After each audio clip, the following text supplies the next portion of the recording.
Hello మన grandma TV స్వాగతం. ఈరోజు చెప్పేది మినగాలతో చట్నీ రెసిపీ అండి. దీనికి కావాల్సింది మునగాకు 2 కప్పులు తీసుకున్నాను. అలాగే 5-6 స్పూన్లు నువ్వుపప్పు తీసుకున్నాను. అలాగే 5-6 రేపలు వెల్లుల్లి రేకలు, అలాగే కొద్దిగా చింతపండు, 4 పచ్చిమిరపకాయలు తీసుకోండి. ఒక రేప కరివేపాకు సరిపోతుంది.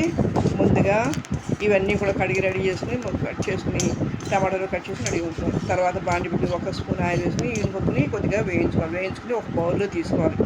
అదేవిధంగా మునగాకు కడిగి రెడీగా ఉంచుకుని మునగాకు కూడా అదే బాండిలో 1 స్పూన్ ఆయిల్ వేసుకుని మునగాకు కూడా వేయించుకుని దాన్ని కూడా పచ్చివాసన వేయించుకుని ఒక బౌల్లో పక్కన ఉంచుకోవాలి. తర్వాత అదే బాండిలో ఒక 2 స్పూన్ల ఆయిల్ వేసుకుని దాంట్లోనే జీలకర్ర, ధనియాలు 1 స్పూన్ జీలకర్ర, 1 స్పూన్ ధనియాలు, అలాగే 3 ఎండుమిర్చి వేసుకుని రెడీగా ఉంచుకుని టమాటా ముక్కలు, వెల్లుల్లి రెబ్బలు వేసుకుని అలాగే పచ్చిమిరపకాయలు ఇవన్నీ వేసుకొని బాగా మగ్గనివ్వాలి. ఇది తొందరగా అయిపోయే రెసిపీ అండి.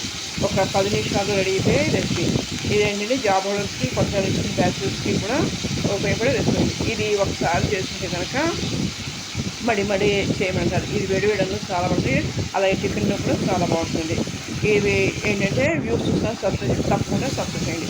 అలాగే మీరు మీ ఫ్రెండ్స్కి, మీ ఫ్యామిలీ మెంబర్స్కి, మీ రిలేటివ్స్ కూడా షేర్ చేసి వాళ్ళు కూడా ట్రై చేయమని చెప్పండి, కామెంట్ చేయమని చెప్పండి. దానివల్ల ఇంకా మరిన్ని రెసిపీస్ పెట్టడానికి వీడియో నోటిఫికేషన్లో ఇంకా చాలా వస్తున్నాయి. మీరు ఒకసారి చూడండి, ట్రై చేయండి. చూసారు కదా, ఇవన్నీ మగ్గిన తర్వాత దీన్ని చల్లారనివ్వాలి. చల్లారించి దాంట్లోనే రుచికి సరిపడ ఉప్పు, పసుపు వేసుకుని దీన్ని మిక్సీ జార్లో వేసుకుని దాంట్లో కొద్దిగా బెల్లం వేసుకునండి. ఎందుకంటే ఇది కొద్దిగా చిరుచేదుగా ఉంటుంది, అందరూ ఇష్టపడరు. అందుకే బెల్లం వేసుకుంటే ఇది బ్యాలెన్స్ అవుతుంది చెప్పి కొద్దిగా బెల్లం వేసాను. మీరు స్వీట్ చూసుకుని వేసుకోండి.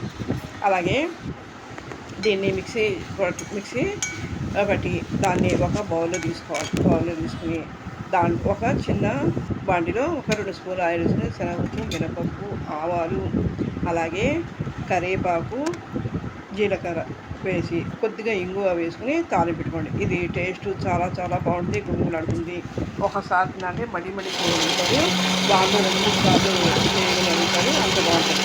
ఇది తిన్నా కూడా చాలా మంచిది. పిల్లల నుంచి పెద్దవాళ్ళ వరకు చాలా మంచిది. హెల్త్ రీత్యా కూడా చాలా ఎన్నో ఆరోగ్య ప్రయోజనాలు ఈ పచ్చడి చాలా మంచిదండి. మీరు కూడా ఒకసారి ట్రై చేయండి, లైక్ చేయండి, షేర్ చేయండి. అలాగే మీ ఫ్యామిలీ మెంబర్స్కి, మీ నేబర్స్ కూడా షేర్ చేసి వాళ్ళని కూడా కామెంట్ చేయండి. చూసారు కదా, ఈ పచ్చడి అందులో చట్నీ బాగుంటుంది. వేడి చాలా చాలా బాగుంటుంది. పిల్లల నుంచి పెద్దవాళ్ళు ట్రై చేశాను. మీరు కూడా ట్రై చేయండి. Okay, thank you.